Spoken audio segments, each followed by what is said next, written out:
Hi, I am Raghuram, PhD student in the Department of Computer Science and Automation under the guidance of Professor Shalabhatnagar.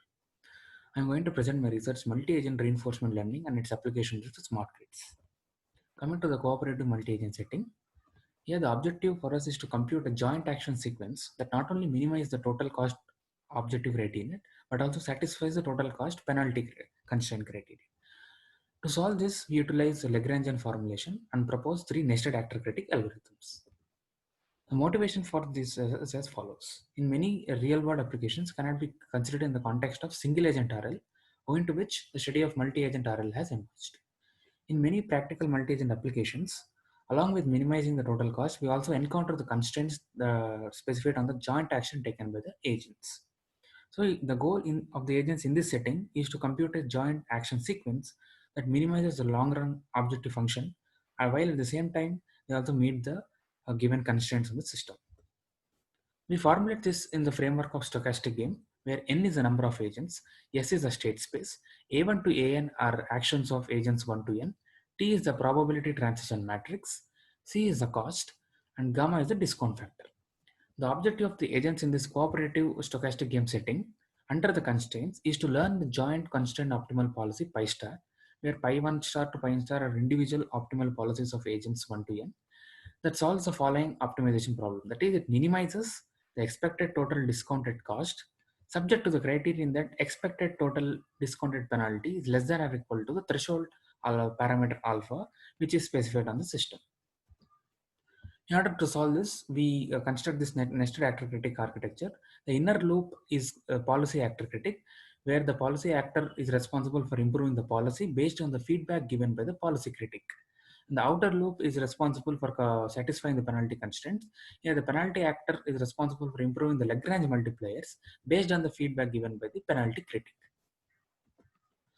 We consider a constraint grid world experiment where there are two agents and grid is of size 4 by 4. The objective of the two agents here, is to learn an optimal path from any given source to a prescribed target. The target here is 11. Under the constraint that maximum overlap in the path is less than or equal to given penalty threshold alpha. So we propose three algorithms. JL, which is joint action learners. It's like we can assume an existence of a central controller which computes the optimal policies of all the agents. Independent in a nested actor critic is at the other extreme, where all agents compute their policies independently. So each agent assumes as if the other agents are the part of the environment. Centralized nested actor critic imbibes the advantages of both the algorithms. That is, during the training, the learning is centralized, and during the execution, the agents take action independently. So as alpha increases, the threshold alpha increases, there will be more freedom to the agents, and therefore the cost incurred on the system also uh, comes down for all the three algorithms. And at the same time, if a cost is higher, it means the penalty will be very less, and if the cost is slightly less, then there is a higher penalty. And the same behavior can be seen across all columns also.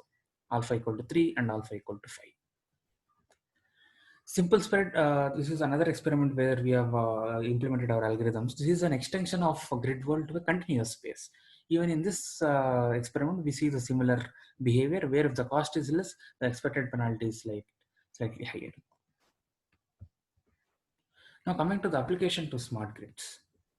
The concept of smart grid is aimed at improving the traditional power grid operations. This consists of distributed energy network with intelligent nodes that can operate either autonomously or communicate and share energy. The objective that we have considered under the smart grid paradigm is as follows. The demand side management, where we would like to minimize the peak demand. This is done by dynamic job scheduling. This in turn minimizes the cost of consumption of power. In the supply side management, we want to minimize the demand supply power deficit by making use of the renewable resources. This in turn minimizes the use of fossil fuels. In dynamic pricing, we want to give autonomy for the agents to select prices based on the convenience. The convenience here is a loose term for the RL state. The state of the system is what we call, which uh, describes the behavior of power for that particular agent. So this in turn encourages more cooperation among microgrids. So the setup is as follows. We have a main grid here and a distribution networks. And there is a line from main grid to all these three microgrids, M1, M2, M3. At each microgrid M, we equip a controller where RL algorithm will be implemented, and making decisions on dynamic job scheduling and dynamic pricing. And each microgrid is responsible for providing power to its dedicated customers. So we have done experiment first to find out the advantage of dynamic pricing policy. We can see that dynamic pricing gives better rewards, average rewards compared to constant pricing and also random exploration. Next, we have implemented the dynamic pricing and constant pricing on a 8 microgrid setup. And we can see that most of the microgrid get benefit by incorporating the dynamic pricing policy. Here is the difference of rewards between dynamic pricing and constant pricing. And all these algorithms also include the dynamic job scheduling. So we can see that dynamic job scheduling and dynamic pricing gives huge benefit to the microgrids. So these are the references from where I've presented the research. Thank you.